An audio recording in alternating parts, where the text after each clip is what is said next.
दोस्तों, आज की कहानी बहुत ही ज्ञानवर्धक है, इसलिए कहानी को अंतिम तक सुनिएगा। दोस्तों, एक नगर में भूख, प्यास, नींद एवं आशा नाम की 4 बहनें थीं। एक बार चारों बहनों में लड़ाई हो गई।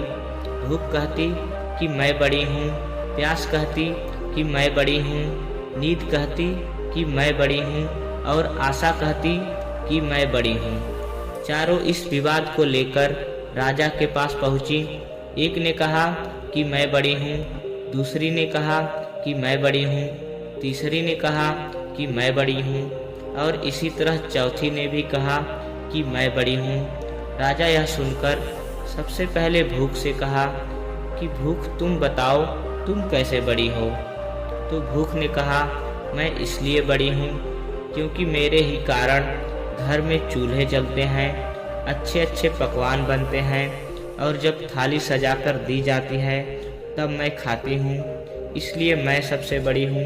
यह सुनकर राजा ने अपने सैनिकों को आदेश दिया कि जाओ और राज्य के प्रत्येक कोने कोने तक यह घोषणा कर दो कि आज से किसी के घर में भोजन नहीं बनेगा।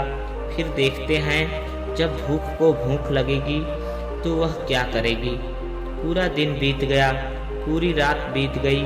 जब सुबह हुई तो भूख को भूख सताने लगी, तो वह इधर उधर भोजन की तलाश करने लगी। जब उसे कुछ नहीं मिला तब वह भूख के कारण घर में पड़ी बासी रोटियों को खाने लगी। प्यास यह सब देख रही थी। वह तुरंत राजा के पास गई और बोली, हे राजन, भूख हार गई, वह घर में पड़ी बासी रोटियां खा रही है, देखिए मैं सबसे बड़ी हूँ।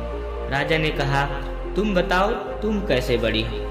प्यास ने कहा, मैं इसलिए बड़ी हूँ क्योंकि मेरे ही कारण लोग कुएं खुदवाते हैं, तालाब बनवाते हैं एवं बर्तनों में पानी का भी संचय करते हैं और जब किसी पात्र में भरकर मुझे पानी देते हैं तब मैं पीती हूँ, इसलिए मैं बड़ी हूँ। यह सुनकर राजा ने अपने सैनिकों को आदेश दिया कि जाओ पूरे राज्य में घोषणा कर दो कि कोई भी कुएं न खुदवाए, कोई भी बर्तनों में पानी न भरे, सभी तालाबों और कुओं में कड़ी पहरा लगा दो। देखते हैं जब प्यास को प्यास लगेगी तो वह क्या करेगी। पूरा दिन बीत गया, रात भी बीत गई।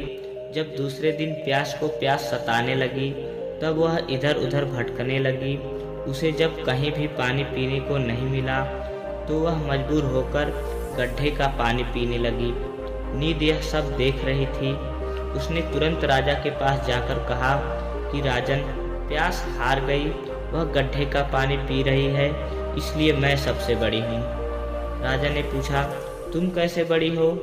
तो नींद ने कहा, मैं इसलिए बड़ी हूँ क्योंकि मेरे ही कारण लोग पलंग बनवाते हैं, बिस्तर लगवाते हैं। जब मुझे बिस्तर लगाकर देते हैं तब मैं सोती हूँ, नहीं तो मैं नहीं सोती हूँ।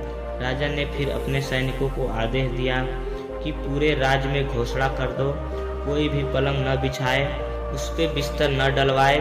नींद को जब नींद आएगी तो देखते हैं वह क्या करेगी।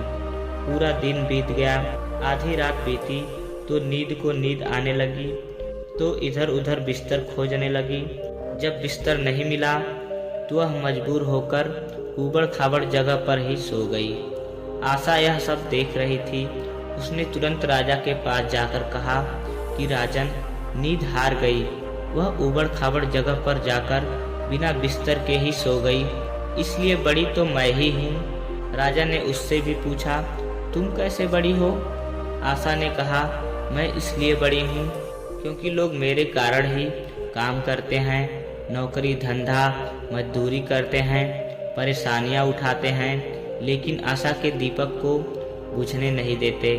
राजा ने यह सुनकर अपने सैनिकों को आदेश दिया कि पूरे राज्य में घोषणा कर दो कि कोई भी नौकरी न करे, कोई मेहनत मजदूरी न करे, कोई भी काम धंधा न करे, कोई भी आशा के दीपक को न जलाए। आशा को जब आस लगेगी तो देखते हैं कहाँ जाती है। पूरा दिन बीता, आधी रात बीती। जब आशा को आस जगी तो वह इधर उधर गई, लेकिन चारों तरफ सन्नाटा था। सिर्फ एक कुम्हार टिमटिमाते दीपक के प्रकाश में काम कर रहा था। वह वहां जाकर टिक गई। कुम्हार ने देखा उसका सोने का दीपक, सोने की बाती और सोने का महल बन गया। जिस प्रकार कुम्हार की आशा पूरी हुई, उसी प्रकार आप लोगों की भी आशा पूरी हो। आप लोग भी आशा की दीपक को प्रज्वलित कर कर्म को करते रहिए। दोस्तों, आशा करते हैं कि यह कहानी आपको अच्छी लगी होगी, तो इस वीडियो को एक लाइक करके चैनल को सब्सक्राइब कर लीजिए। मिलते हैं एक और नई कहानी के साथ, तब तक के लिए जय हिंद।